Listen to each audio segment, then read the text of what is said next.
All right, guys, welcome back to another episode of The Deep End. This is going to be a really fun conversation. Today, we are joined by a very special guest, our friend Ralph Daytalk. Ralph, very excited to have you joining us today. Ari, as always, good to see you, my man. Ari, I want to kick it over to you real quick. Why don't you set the stage for Ralph here? Give him a bit of an intro. Well, this is a really easy introduction for me to make here in the deep end because I just had Ralph on Masters of the Market. And right when we finished, I told Ralph, you have to join Ryan and I on the deep end because everything Ralph talked about from his investment strategy, and Ryan, let me just say this. It was the post talk that was even better than the actual podcast talk, as it always happens. But Ralph is like got his hands in everything from the fitness space, triathlons, marathons, and just absolutely everything. But it's his story in full that I think everybody would love to hear, and not only love to hear, but needs to hear it. The man went from having an advisor that he worked with his investments to basically giving the advisor the boot, taking over the portfolio, jumped into covered calls, pulled some strings, got away from covered calls. We'll talk about why. Still invested in covered calls, but not as much as he was before. And he just has so much experience from just another average Joe like me and you, Ron, and everybody else out there. It's just hard not to have him on this show. So Ralph, I'm going to now kick it over to you and give us a little bit of this Ralph to Talk story. Okay, thank you guys. I'm quite honored to be invited in this podcast. I usually am simple when it comes to a lot of things, and I would consider myself probably a minimalist as I got into my retirement age. However, I'll give you a little brief history of Ralph. So I moved to the United States in 1983 when I was 20 years old. And, I did not finish my college degree. So I basically had odd jobs in the DC, Maryland, Virginia area.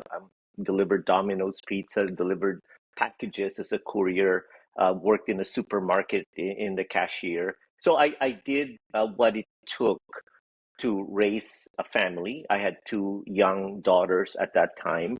And at that time, my wife was working only part-time because she was finishing her master's in George Mason University. So you do what you have to do. And lucky enough for me, I saw this job opening, United Airlines reservations agent. And I said, you know what, let me try that. So I was a night auditor for the Ramada Hotel from 11 o'clock at night till 6 in the morning. And then I would go attend my reservation classes from 4 in the afternoon till like 11 in the evening. So I had two jobs, basically 16, 17-hour days. And then as my United reservation job got busier and they were paying overtime, I said, let me quit the hotel night auditor job because I can make more money spending more hours, time and a half and all that. So long story short, I started entry level, 1990, as a reservation agent. By the year 2000, I was actually running the call center as the operations manager. So I worked my way up, the ladder for about 10 years. And then I ended up going to United's corporate headquarters in Chicago, being promoted to manager, senior manager jobs. And then after my United stint, I ended up becoming what I call an independent consultant, and I consulted with business process management companies, outsourcing companies, for the lack of a better term. And then I stayed in that industry until I went back to corporate with two companies, WNS and Cognizant. WNS, I actually was able to fortunately move up as a senior vice president. And then I got the opportunity to spend my last 7 years in corporate with Cognizant Technology Solutions. Nike and Mattel were my largest clients at that time. So, and I traveled all over the world, starting with my United career all the way up to my cognizant career. I've been to 33 countries, and I decided that it's time to retire. Um, so I'm gonna pause there because retirement was April of last year, but I'm going to take you back because I'm 63 right now. Let me take you back when I turned 50, somewhere in that space. I was probably 25, 30 pounds overweight, and I was smoking. I was a smoker. So my daughters at that time, they didn't have kids yet. Sort of like did an intervention and said, "Pops, you keep this lifestyle, you're not going to see your grandkids." And they were both running a little bit of some half marathons, 10Ks, and all that. They're fairly athletic um, kids. I still call them kids, but they're in their late 30s now. Anyway, so my youngest daughter said, "I'm running a half marathon in 6 months. Would you like to join me?" And I said, "You're on." And I said, "Oh my God, what am I going to do here?" So I did the nicotine patch 3 times. I failed on the first two. I finally kicked it on the third. And then I started training for my first run, which is a half marathon. I did it this way: 1 minute walk. No, I'm sorry, 1 minute run, 11 minutes walk, multiply that by five, there's your hour. And then the following week or two, I would do 2 minutes of run, 10 minutes of walk. And I kept going and going and going until on the fourth month, I could do a 5K. On the fifth month, I could do a 10K. And finally, on the sixth month, I joined my daughter. We ran a half marathon. Of course, she blew past me. I finished at 2:55, my very first, and I've never looked back since. I've ran two half marathons every year for about 6, 7 years. And then my last half marathon was in 2019, Phoenix Rock and Roll. And I think I might have tweaked a little bit my meniscus. So I had to uh, take a step back. And what I did was I shifted to what I call the baby tri. It's really a very short triathlon. It's 500 meters on the pool, heated, um, 10 miles, no, 12 miles on the bike, and a 5K run. That's So great. it wasn't beating up your knees and all that. So I did that. And then, I religiously went to this boutique gym in Phoenix called Unify. The owner, and she's still in her 30s, she used to be the strength and conditioning coach for the LA Dodgers. And then she worked for them, and then now she set up her own boutique gym, small group classes, private. She has some professional athletes as her clients too. Anyway, I've been religiously going to that gym for the last 7, 8 years. I took a little bit of a break, but um, I then switched to, I said, wow, look at this Spartan races. I think I'd like to do that, but I'm not going to run between obstacles. Let me just walk between obstacles because all I care about is finishing. So I ended Hmm. up, my last really goal was to do the Spartan trifecta, which I completed in 2024. And that's a 5K, 20 obstacles, a 10K, 25 obstacles, in a half marathon, 30 obstacles, all in one calendar year. So that was my biggest check off, and I checked that off. I did it. Took me 6 hours to finish the beast, but I did it at the age of 61 or 62. And then I retired and said, let me retire from all these craziness too. So I'll stop there up until the time I retire. There you go. Real quick question with the I think it was the not the Ironmans, but the what was the last thing that Try you said? So the Spartan. Spartan is an Spartan. yeah, yeah.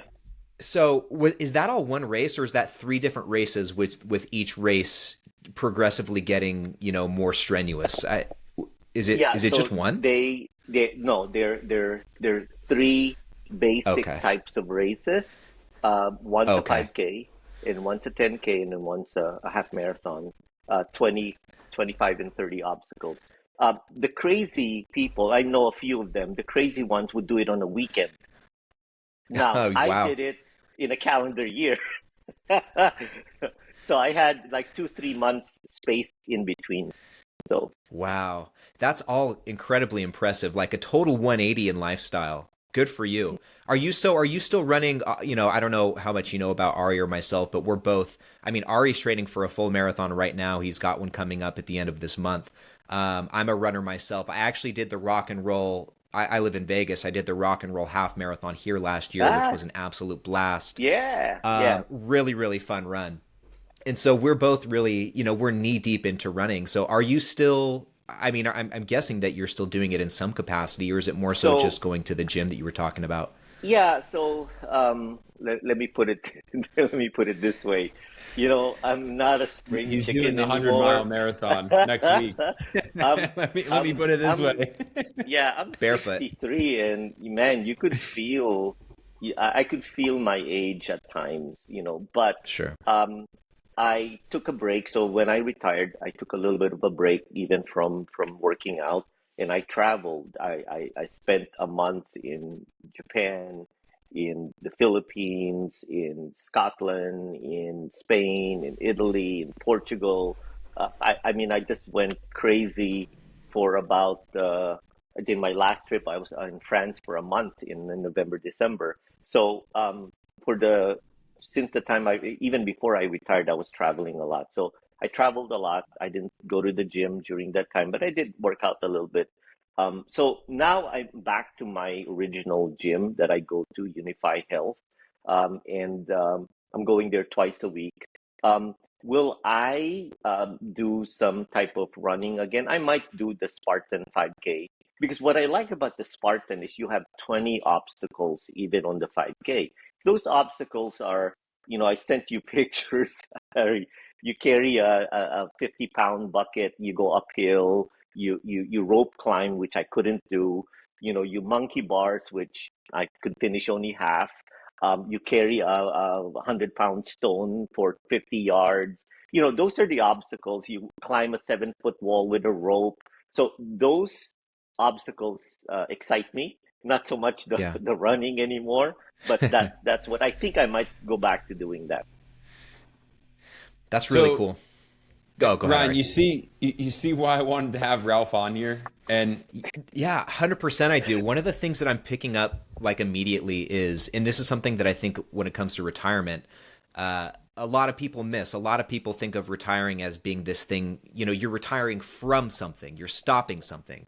And there's typically Hmm. not much of a regard for what comes next. What do you do in retirement? But I feel like you've done it you've thought about it the right way. You've not only have retired from something from your career, but you also have given yourself something to retire to, and it's made such a positive impact in your life. And I think that's really cool. So hats off to you. That's one of the things that I picked up on.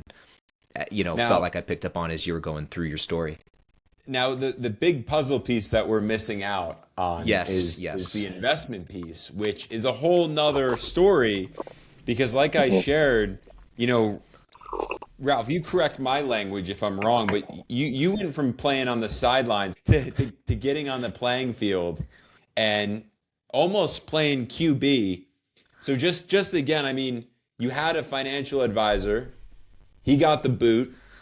Ralph takes the reins on his investment portfolio. And this is the piece of the story that and as Ralph, I was listening to your story once again with running. It makes so much sense why you've seen so much success, because you didn't try to, as I always like to say, get rich by Tuesday, but like you made an investment decision to take over the reins. You trialed and errored a little bit. You learned who you were, as an investor, and then more importantly, one foot in front of the other, you just kept going. So can you just tell a little bit of that story now, and then Ryan and I will hammer home some questions and all that. Real quick though, as part of that, sorry to be nitpicky, but as part of that, can we get also some of the origin story? How did you get into investing, even in the first place? Because you retired early, early-ish. So what did that jump into investing look like for you? The wealth building journey. How did it all begin for you? So, uh, 2005, I was in my early 40s. I had $40,000 to my name. No, no, no house, a car, um, divorced. and I kind of set my mind to really focusing on saving, investing, saving, invest. When I say investing, the simple ones, your 401k, your Fidelity has choices. You just invest in what you think would be a good. So I started doing that: build, build, build, build, save, build, save, and just simple investments. And then max your 401k. Towards the latter part of my career, and then I was making good money, so I could do that. And by the time I was 62, I said, I really want to retire. But then again, I kind of extended it by a few months because my boss said, "Hey, you got a big bonus. If you don't stay for a few more months, you're not going to get the Mm, bonus." So, sure, I'm going to stay. So anyway, I retired April of 2025. Okay, okay. and I had my financial advisor was managing it, and I had nothing against him. He really was my financial advisor for over 20 years, and he did really good for me. Not the greatest, but he did what I would have expected him to do. But the problem was, I told myself, I'm not going to pay him 1%. That's a lot of money. That's like 10,000+ a year. So I told him, I'll just manage it. So when I started managing it, here's the story now. So did would I consider myself an experienced investor at that time? I would say I was not an amateur, but I was not an expert. I was somewhere in the middle. I knew about the Mag Sevens, I knew about index funds, I knew about all of these things.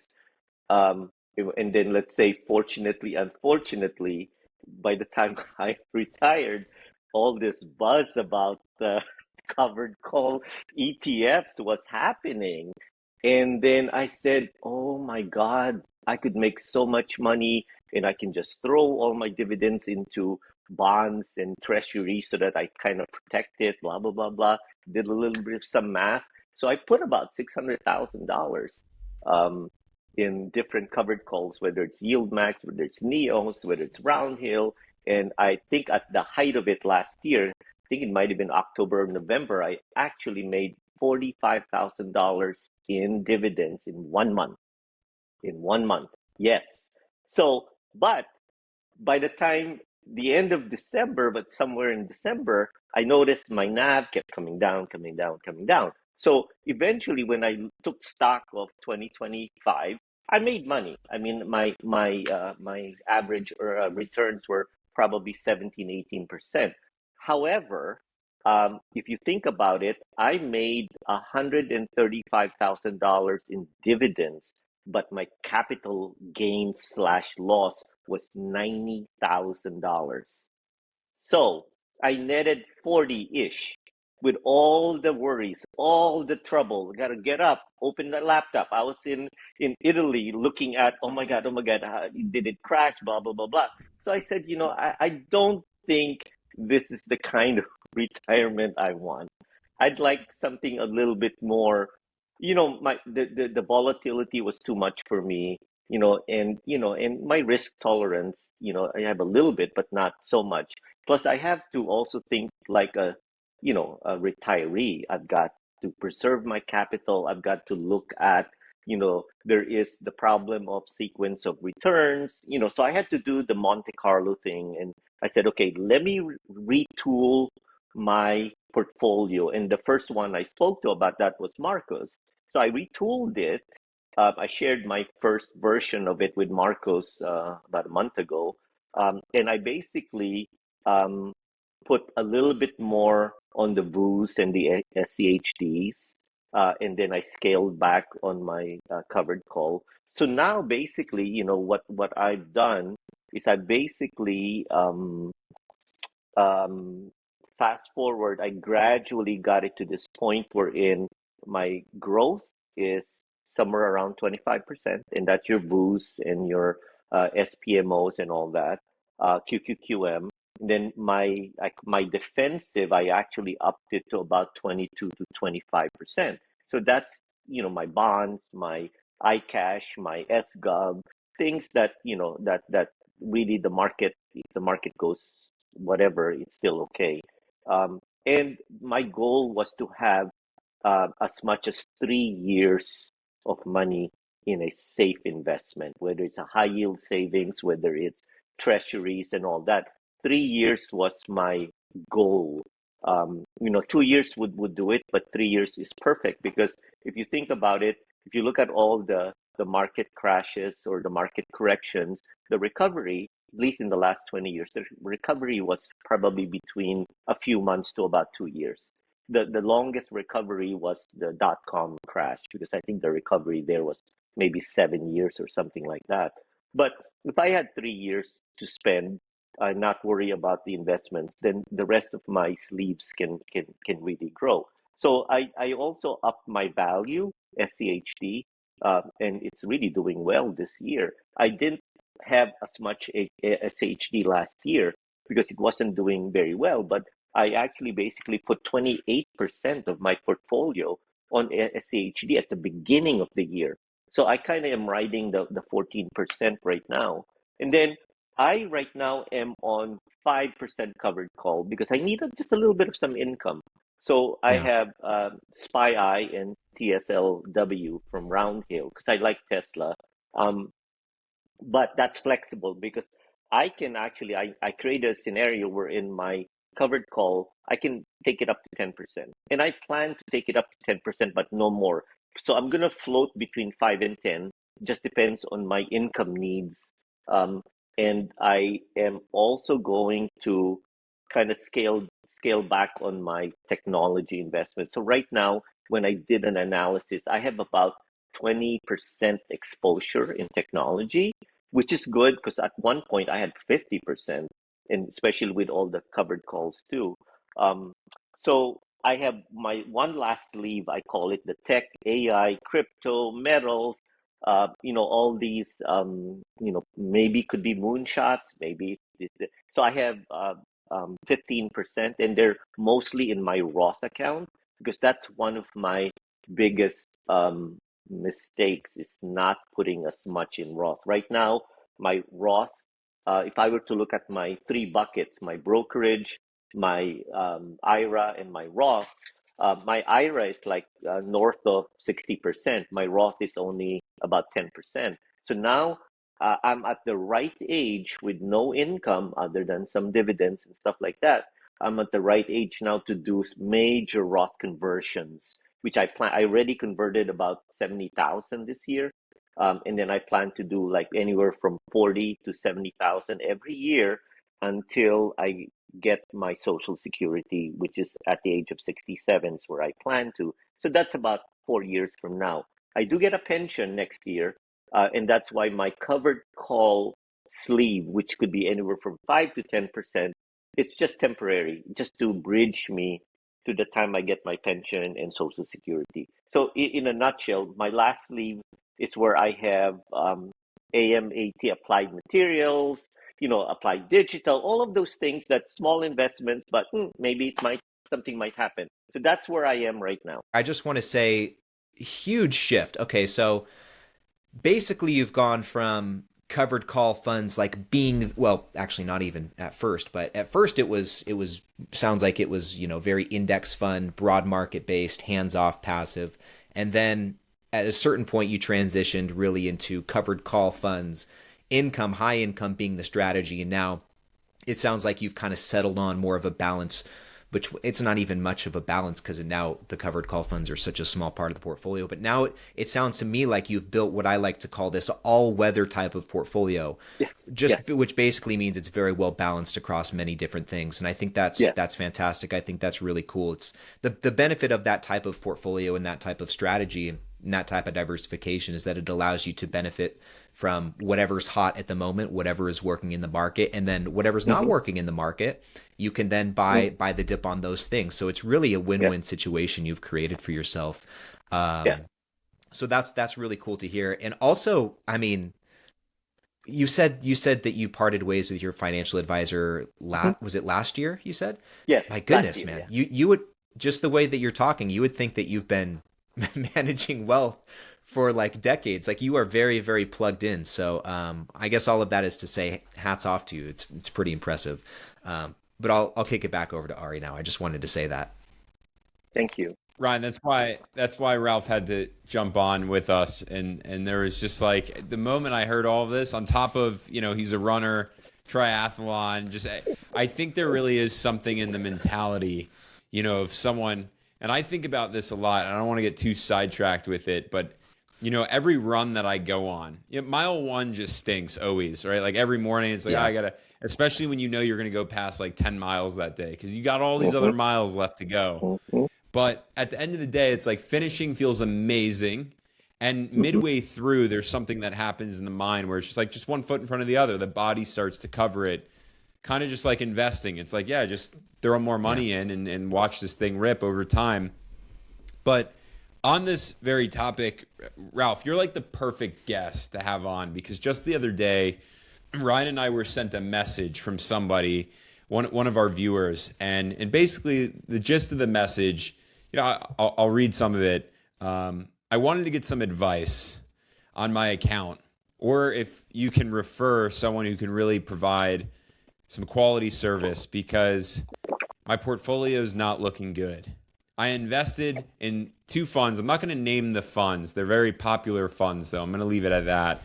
Um, and I'm watching your videos, very motivated by the videos. But right now, I'm almost down 75% on both of these funds, losing around $25,000 on each of these funds. Suggestions on how to get out of this situation. And I read this and I said, wow, this kind of sounds like Ralph's experience a little bit. Ryan and I are pretty notorious for not necessarily being anti covered call funds, but just do your due diligence before you get invested into these funds. Yep, But you, Ralph, yep. were kind of in this position. So I wanted to just float this out to you and be like, what would you do here?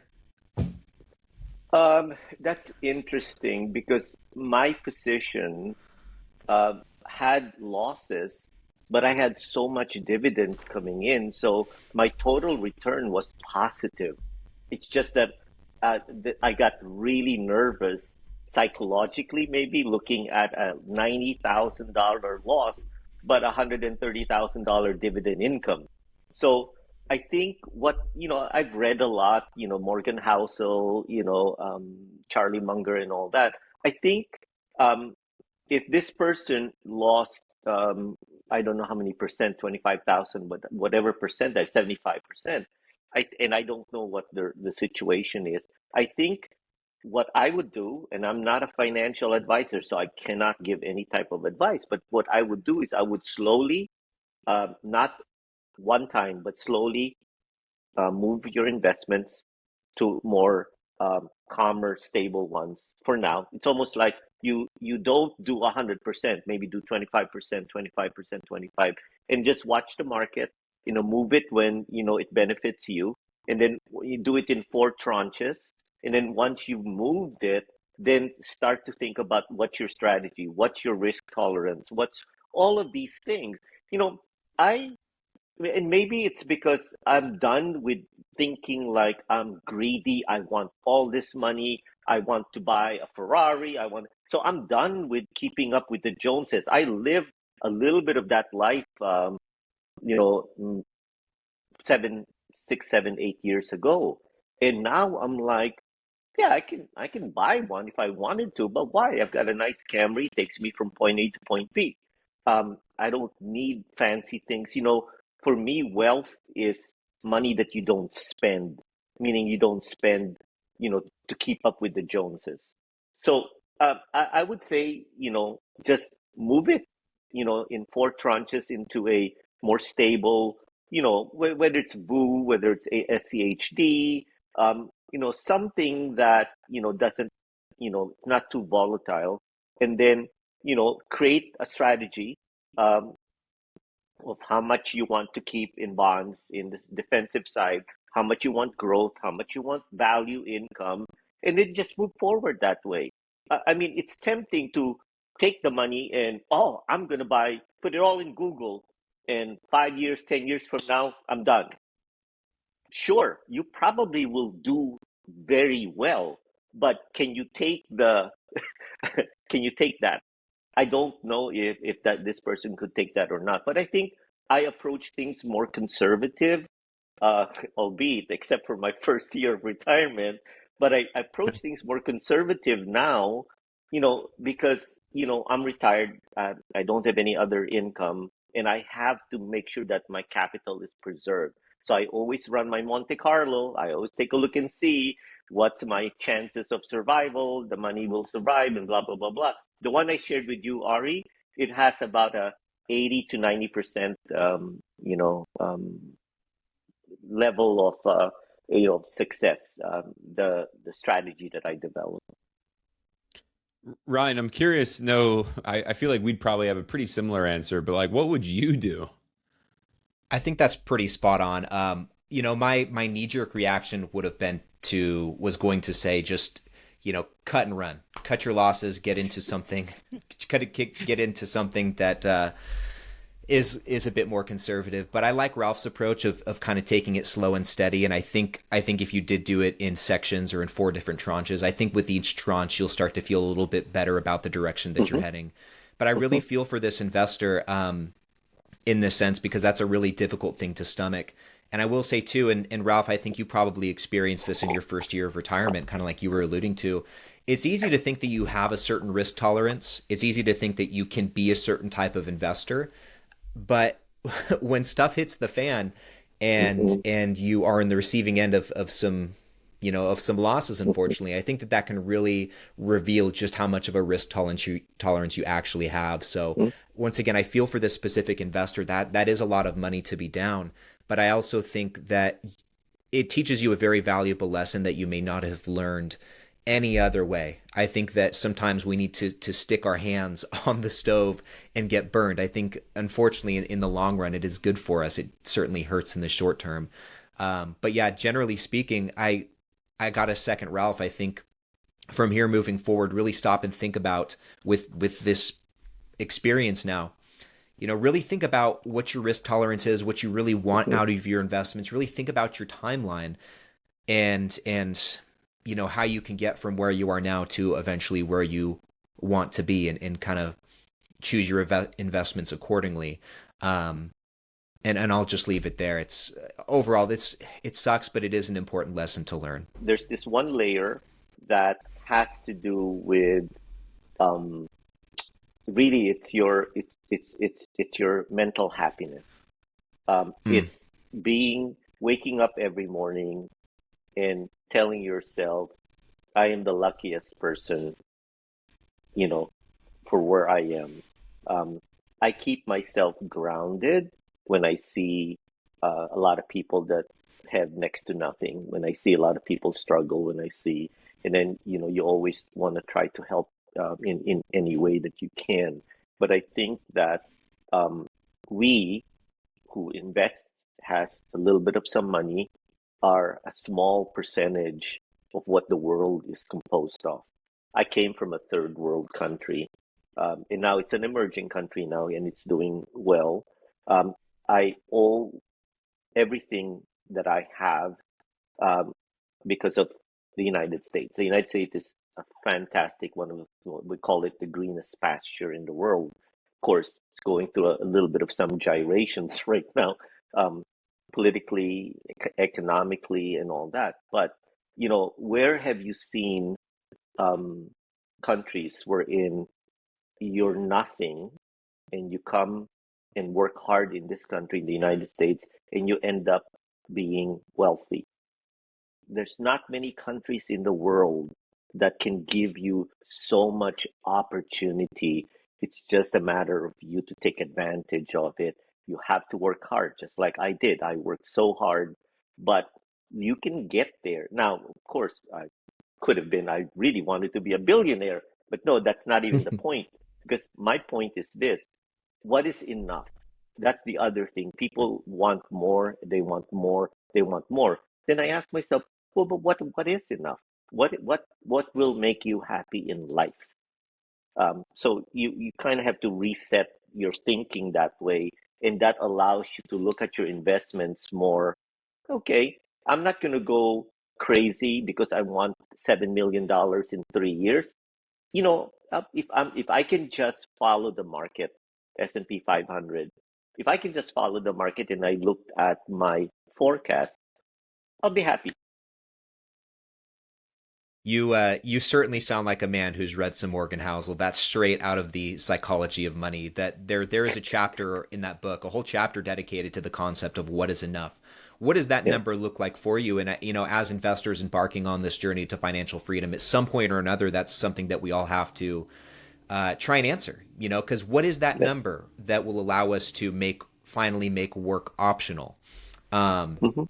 And so I think it is something that we all think about. But to your point as well, the big problem is once we have that number in mind or have an idea of what that looks like, and this is just human nature, but we want to get there as fast as we possibly can. Once you start Mhm. daydreaming about the end Yep. goal, about that, finally being financially free, you want to do whatever you can to get there as fast as possible. And Yep. unfortunately, it can result in you being in situations where Mhm.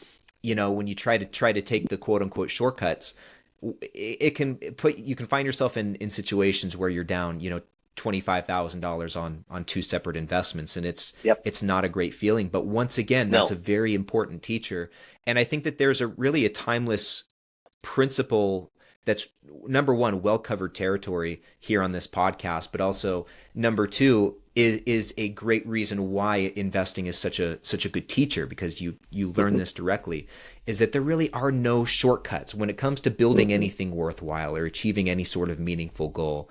Yep. I don't want to say the slow and steady way is always the way, but yeah, you can't take shortcuts.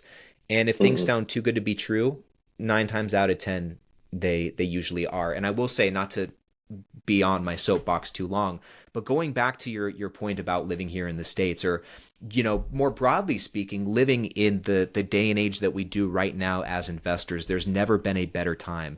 Investing and building wealth has never ever been as Mhm. accessible as it is today. And I think that we're very fortunate in Mhm. that, to have such easy access to these wealth building tools, but also the Yep. products, the funds, the hands off vehicles that will allow us to get there. But from that point, it is our responsibility and ours alone to Mhm. figure out the best way to take advantage of these tools. Mhm. Because at the end of the day, that's all they are, is tools, and you need to choose Yep. the right ones for the job. Yep. Agree. All right, welcome back. Yeah, I want to. Yeah, thanks. I didn't like your answer, so I got booted. No, yeah. The moment you finished speaking, I just whatever happened, Riverside kicked me out. But first of all, and I feel like I just jumped it back into like a very juicy conversation. And whatever the question was, I was like, I like this. But what I can say, to the individual who lost the money, just echoing you both for a quick second. My initial reaction, very similar to Ryan's, was like, just get the heck out of there. But then, really thinking about it, um, I said, well, if I was really in this position, what would I do? And the first thing I always say is take a breath and then calculate total return. Because sometimes it's not as bad as you think it is. What you're Mhm. seeing sometimes is not always going to Mhm. actually be the final number that's reflected in the account. So there's that aspect, and then also just take a look at like the market. Well, what's going on right now in the market with those investments that you have? What exactly with some of these funds, right? It's going to come down to the underlying position. So is the Mhm. underlying in a position under threat? There's some other questions to ask, but ultimately, to me, and this goes hand in hand with the slow and steady, route to wealth. There, as I always say, you can't get rich by Tuesday. It's just not going to happen. And if that is the case, it is really a lottery ticket winning moment. But usually the people who win the lottery, just like the people who win big in investments, they blow all that money anyways, because they never really realize what the process, the journey, the tuition actually gave to them. The tuition being the experiences and the journey of wealth building. Yeah. So, if I invested in, I don't know, Nvidia and made all this money, well, a lot of people make very foolish decisions when they take that lottery approach. And so I think, again, just to go back to running real quick, we're all runners. We all know what mile 5 and mile 8 and 15 feels like. We all know. And so it's long. It's really hard. Sometimes it's really boring. I don't know about you both, but like mile 7, I'm like, all right, am I almost done? Yeah. Like been running forever. That really is like the investment journey. And Hmm. I'm ready for, year 15 and year 25. And I know what's happening, one foot in front of the other, $1 invested upon the next dollar invested is the major victory dance at the end. But can I get to the end? Can I get to the finish? And that's what really matters at the end of the day. So again, pull your money out of the funds that you are unsure of, uncomfortable with, and realize that it is okay not to be in the themes that everybody else is invested in, to take the slow and steady approach, to learn what the heck you're doing, and most importantly, be confident in your strategy that you're not going to lose the money. Did I I chime couldn't. back in appropriately? Yeah, no, 100%, man. And as you were talking, it made me think about Ralph once again. It made me think about what you were telling us earlier, specifically as it pertains to running and how you got into it. You literally got into this walking before you can run. And there are some Yep, people, I think running is fitness in general, but running in particular is a really great analogy for investing. Because it it's is. the same way you have to walk before you can run. You can't do too much too soon because that's out of the gate. That's how you're going to get injured. I've experienced, I think a lot of runners experience that. You get into it, you're all excited. You want to just, first run, maybe you get a mile. The next one you want to go to, 3 more runs in, you want to go for 8 or 9 or 10 miles. And so you want to just go far and you want to go fast right out of the gate. And it's understandable. But that leads to trouble. That's going to take you out of the game. That's going to cause injuries, and you're going to be on the sidelines because of it. And so you did it the exact right way. You started by walking a minute, or running a minute, then walking 11 more minutes, and then building up from that gradually, and to the point where eventually you were able to do great things in terms of health and fitness. And at first, it probably wasn't that exciting. At first, you probably wanted to run more, and you probably wanted to take yourself off the leash and do a lot more than you were doing. Mhm. But you had the end goal in mind. You were able to see the long game and see the end result. And you did it the right way is what I'm trying to say. But investors do that a lot too. We all Yep. want to generate, $2,000 a month in dividend income as fast as possible. But you can't do that without paying your dues. You can't do that the right way without walking before you can run.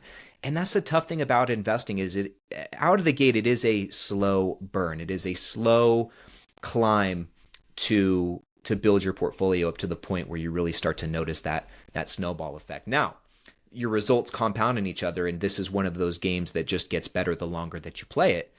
But at first, it sucks because you want to do more and have more than what you have. Um, but you can't get there overnight. There's really only Yeah. one right way to get there, and that's continuing to chip away at it and make that incremental progress. And then before you know it, it's like the snowball effect is off to the races, and it's now growing faster than you can keep up with. But you can't Yeah. cheat that process. You No. can't cheat it. And so I think when embarking on this investing journey, or once again building, when it comes to reaching any meaningful goal, you have to kind of have that in mind and always be playing the long game and thinking down the road. And this is another thing that you did, I think, with or a lesson you learned, I suppose, with your Roth IRA. A lot of people start investing and question, why should I even put money into this particular type of account? I'm 20 years old, I'm 25, I'm 30. Why should I do that if I'm not even going to be able to use this money for another 30 or 40 years? And it's a fair argument. And I think the psychology there is pretty similar to some other things that lead to other poor decisions in your portfolio. But you have to play the long game. You have to think about the end goal. Yes, Mhm. that's true. But at some point, you are going to be 59 and a half. At some point, you are going to be Mhm. 62. You are going to be 63. And if you start running at 50 and getting into Spartan races and triathlons, hopefully that's going to keep you alive for a long, long, long, long time after you Mhm. reach that age. And so you need to put yourself in the shoes of your future self, of that person who does eventually reach that retirement age.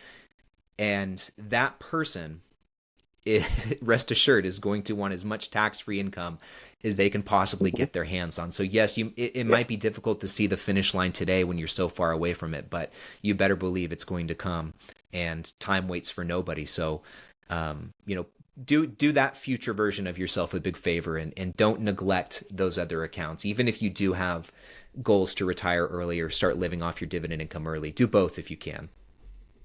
Sorry for the tangent. There's one period wherein might have been about 4 or 5 years ago. I told my trainer I want to run a marathon, a full marathon.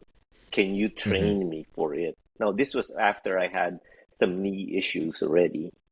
And so I was like really challenging myself to do 28 miles instead of 27 miles, 26 miles instead of 13. Um, and she basically convinced me that why?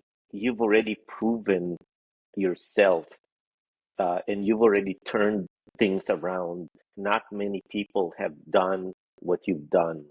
Not many people do what you currently do. Um, when I did the Spartan Beast, which was the half marathon, 30, actually it was 33 obstacles. It took me 6 hours to finish it. I was probably one of the last 50 people that finished it. I didn't really care. But just so you know, there were 1,600 participants. And I'll let you guess how many finished that are 60 or older. Just take a One. wild guess. I'm going to guess No, one. no, no, no, no, no. There are 26, Just Okay, Ralph. maybe 26 of us. 26. There are 26 of Okay. us out of 1,600. So, so when I looked at that statistic, I told myself, yeah, I think I've done a lot already, and I think I don't have to be greedy, and that applies with investments.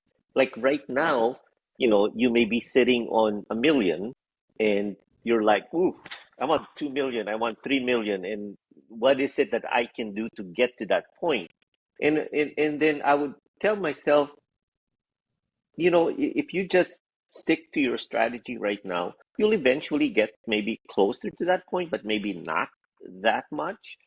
Again, it's like I always say, I wake up every morning, telling myself I'm lucky. This is what I have. Not many people have what I have, so I need to be thankful about it, and that kind of keeps me grounded with well, look, that person has 4 million and I only have one. How can I get there? And then you start making all these mistakes. You start, making bad decisions because you feel, and I wouldn't use the word envious, but I think human nature, you're like, ooh, I want what this person wants. It's again keeping up with the Joneses. So I'm like, Yeah. I'm glad that I don't think that way anymore, and I'm fairly content with what I'm doing. Of course, I'll still tweak things. I'll still, play around with my 5 to 10% covered call. I might scale down on my value, maybe add a little bit of some more growth. I'll make tweaks within what I call the tolerance of what I've set every sleeve. My growth sleeve will be anywhere from 25 to 30, and I'll play around with that. My value sleeve will be anywhere from 25 to 30. My covered call sleeve will be anywhere from 5 to 10.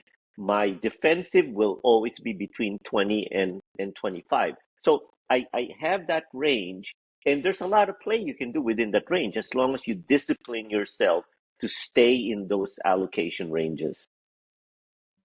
Ralph, I almost want to say here, it's like, I think you just hit the nail on the head.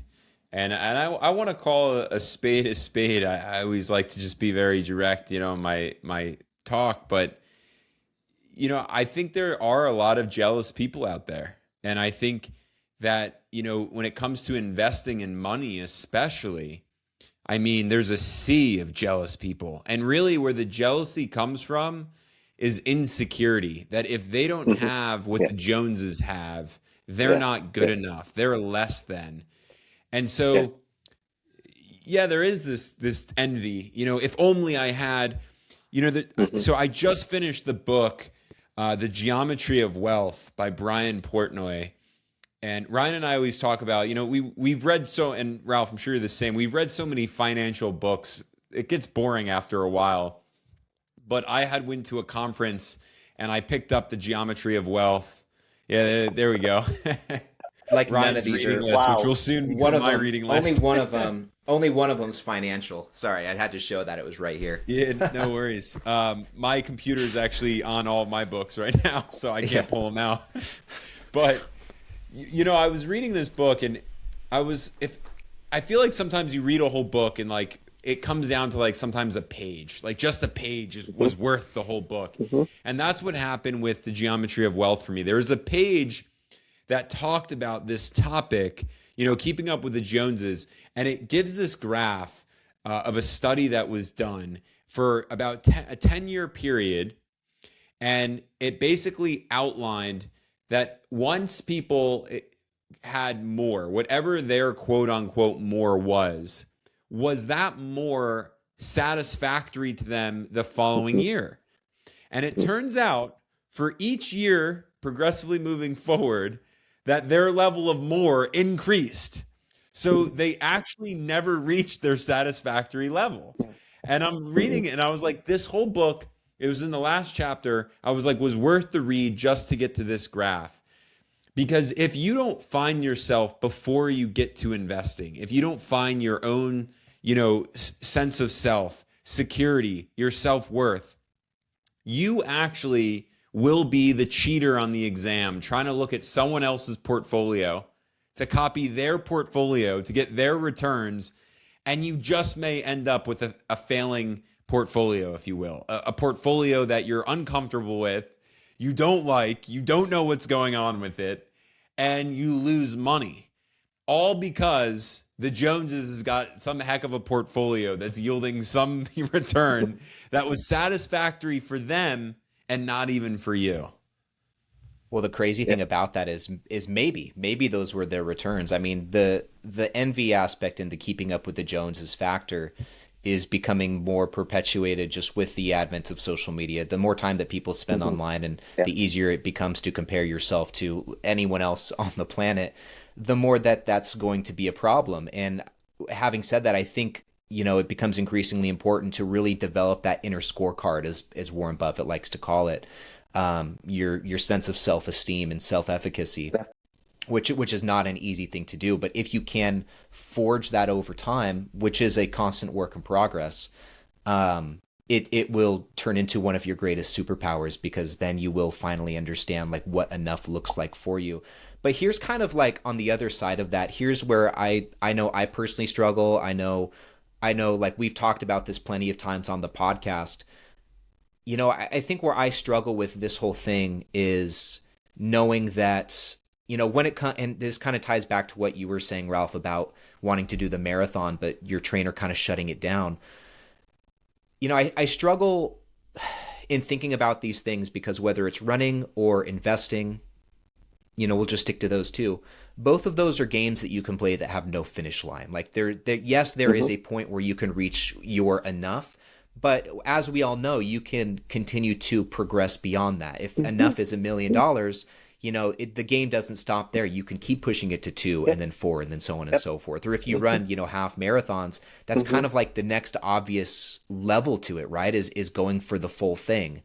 And Mhm. so I think that's where I struggle with this whole idea of enough is like, how do you balance that understanding with also wanting to continue to make progress? Does that make sense? Do you have any insight on that? So I'll share with you sort of like what keeps me grounded, and this is almost like the foundational thinking. Um, my both my daughters, one went to Virginia Tech, one went to Cal Poly. One's a biomedical engineer, one's a software engineer. They're both doing extremely well. Their husbands are also engineers, so they're 10x more successful than I was. But here's the point. I wanted it to be that way. It was designed to be that way. When they were in high school, it's like, you're not going to follow my footsteps. It's not if you're going to go to college. It is where you're going to go. And I helped pay between me and their mom. We paid for their 80% of their college. It wasn't cheap. It was well over $200,000 that I had to borrow money from Parents Plus and all that. I was driving a beat up Corolla so that I could, make all these payments. But that was the goal. The goal was you want them to be successful, and you're happy that they are successful, 10x, 20x, whatever the case may be. But that's the same with other people. I'm happy that they're successful. Would I like a little bit of would I like to follow their journey? Sure, as long as you don't make rash in decisions that could hurt you eventually. Like at my age right now, because my risk tolerance is here, I'm not going to throw, or I could, throw all my money on covered calls making 50 to 100%. I could do that. And maybe 5 years from now, I might still end up being on the positive side, but maybe not as much as I thought it would be. Sure, I could do that too. But as far as I'm concerned, I don't need to do that. I'm happy for the Perrys and the Adrianos of the world because they are successful in what they're doing, and I'm happy for them. I just don't think that that's the strategy I would like to embark in. And maybe a bit of a hybrid, but more conservative into the growth side, but still have a little bit of some income and value. So that's just my take. Yeah, that's a really good take. Sorry, Ari, real quick. I just wanted to say, I think in the past, maybe I feel like possibly been too dogmatic about certain things. Certainly as it pertains to covered call ETFs, there was a stretch there where I was like, nope, none of them are good, staying away from them forever. But I think as time goes on and I've, kind of passed that gas and let it out of me, I think that become a bit more level-headed about it. I know, fun turn of phrase, but What an analogy, man. what an analogy. I don't know why that was the way I decided to say it, but I don't know. This thing's not quite working right. But I guess what I was trying to say is, you look around at all these people doing these different things, and it does reveal to you that there really is more than one way to skin the cat. Building wealth, there's certainly more than one way to do it. And I think for me, specifically as it pertains to the covered call funds, they're still not really my cup of tea. Like maybe down the road, I'll be more curious about them. I know for now it's not really my thing, but I think it goes to show that nothing is ever really fully good or bad. There's really never a Mm-hmm. true and Yep. permanent right or wrong. You really have to allow yourself to find the nuance in all these different things and really Yep. like sift through the garbage to find the ones that actually are not. And that's kind of how I've come around to covered call funds. Still not really interested in having them in my portfolio at this point in time, but maybe down the road there's some good ones out there that seem to be Yeah. stable and seem to be a bit more conservative in their strategy. Mm-hmm. And I think for income seeking investors or those who kind of want to juice that side of their returns a little bit, that's kind of the Yeah. the realm that you should play in. And so I've really worked hard, and this is another infinite game, another constant work in progress, to become more open minded about these things and other ways of doing things and investing, because it's so easy to like, just stick to be a diehard about your tribe and your way of doing things and put yourself Mm-mm. into a specific box, and anything Yeah. that everything that's outside of that box becomes insulting to you, which is not a good way to live your No. life. What No. Ryan's really trying to say here, he's got a very sensitive stomach and passes the gas on a lot of those funds. I had a double wrap burrito from Chipotle last night, and I'm just gonna leave it at that. I hope you're not running later, man. No, sir. No, sir. I need the day off. So two things actually. There's always a time and a place. I think what Ryan just mentioned is very important. Some of the top investors out there, Charlie Munger and Warren Buffett would always argue the case that like you got to be a stoic really when it comes to investing. More recently I've been listening to a lot of Monish Prabrai podcasts. They're amazing. He's the closest that we have to Warren and Charlie at this point in time. I think the more I listen to him Yeah. and learning that he spent like 15 years or so with the two of them, but I was listening to something earlier today. He touched upon a lot of that stoicism, that how important that is. and how much of a stoic Charlie really was. So I think that's important. I also think though it's really important to get to your why, because I'm a very competitive individual, and if I harness that competitive edge in the wrong direction, very very dangerous for me. For me, it's dangerous because Mm-hmm. in life, there's no need to be competitive with everybody else. The real winners, whether it's on an athletic field, in the world of business, they are very, very competitive, but with themselves. Are you doing more and better than you did the day before? Whether that's, reading, whether that's walking Mm-hmm. more, like whatever it is. So the whole journey of life in and of itself, to tap into a little bit of philosophy here, it's to improve each and every day. It doesn't matter how Mm-hmm. old you are. Are you getting better? Those who develop dementia at an early age are because they stop reading. They stop using their mind. Their Mm-hmm. mind deteriorates. But for those who actually, I think Ryan, you may have read the book as well, the Ikigai book, and I it's have with not. no, Mm-mm. amazing book. It's just about these civilizations of people, populaces of people who have lived long after the age of 100. And so there's an island Mm-hmm. off of the coast of Japan, and these Okinawa. individuals are living 100, Mm-hmm. 127. What's their Yep. secret? They use their mind, they work every day. And so I like to say that it's like, hey, if you're investing and your competition is yourself, if you're running and your competition is yourself, for me, what I did yesterday, I only want to beat myself out today. I look around at people around me. I applaud the Joneses, those around me who are kicking butt. Mm-hmm. Yeah, that's great.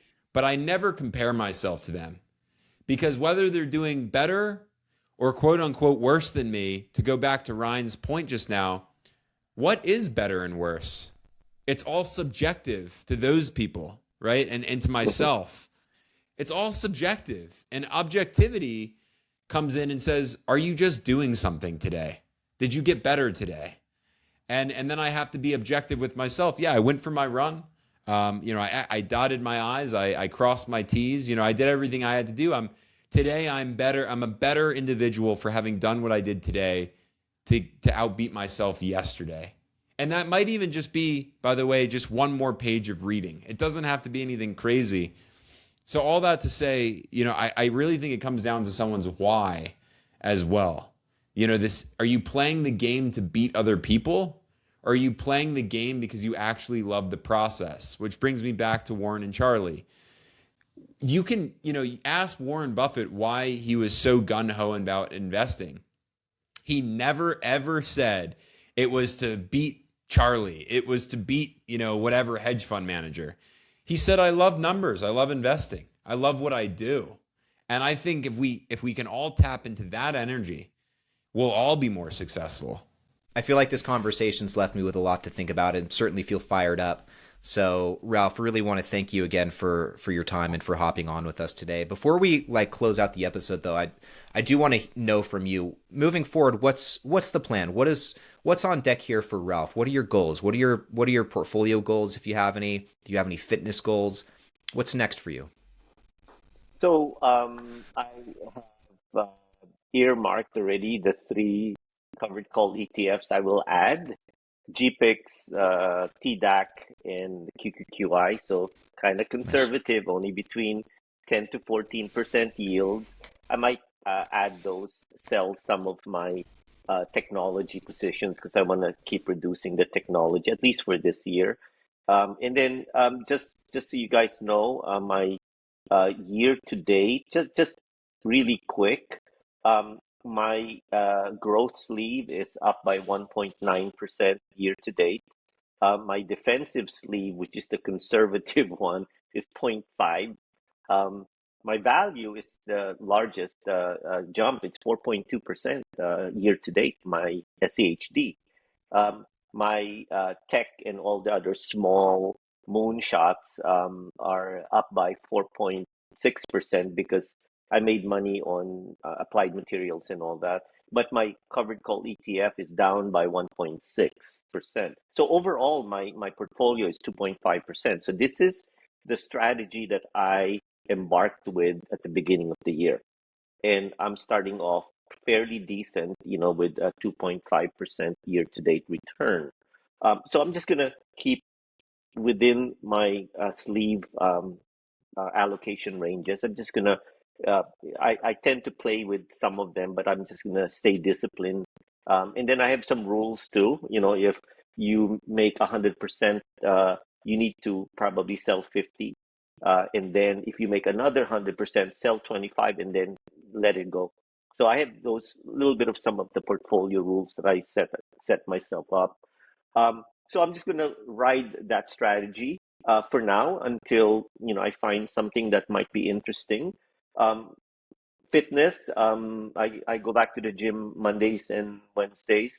Um, I might try to do a 5K Spartan. I don't know yet. I'm just wanting to be sure that I don't hurt myself because at my age, when you hurt yourself, the recovery is much longer, unlike you spring chickens, you guys, Yeah, right. athletes and all. So, but my runway is 30 more years, guys. My dad died at Yeah. 93. My Hmm. mom died in her late 80s. So I'm looking at a 30-year runway. That's why I treat my portfolio this way. Still Hmm. long I love term, that. still long Yeah. term. I love that. Yeah, that's such a great point. And kind of like I was saying earlier, when you reach the age that you are, if you take care of yourself and barring Hmm. anything crazy, you still have so much life ahead of you, so many great Yep, compounding years. So there really yep. is there's no rush. Got time. Mm-mm, And it'll mm-mm. be really cool to, to hear what your portfolio grows into, continues to grow into over the years. I think you'll see it double at least a couple or a few more times. So it'll be really fun to keep tabs on. Yep, I hope so. Ralph, I see honestly another 40 plus years. So, get to that full marathon, lift some of those more 100-pound stones. You're I'd have probably to going to outbeat Ryan and I if we ever tried that. Yeah, I'd no. have to live in Okinawa and live with the There you go. centenarians there. That's a show on Netflix. Actually, it's called, I Right, think, the blue Blue zones. Ocean, the Blue Zones. The There blue you go. zones, yeah. Yeah. And Great. then the other Yeah. one that I like watching is Liam Hemsworth. There's six, 7 part about health, fitness, and I do contrast. I do the cold plunge and I do the sauna, and I do those crazy things once a week too. So Well, Ralph, I'm going to echo Ryan and just sharing that it's such an honor to have had you on, the deep end with us. And I mean, we went really deep, I think, in some areas. yeah, I can easily say, I think we've opened some eyes of the viewers who are out there, and many of us have taken away a lot of insights from this episode. I certainly have. And investors, drop some comments down there below. What do you think of Ralph's strategy, his story, everything in between? And is he going to make it to the 26-mile marathon? Let's start betting here. My money is, I'll put a few hundred down on a yes. But everybody, until the next go round here of the deep end, we look forward to seeing you in the next episode.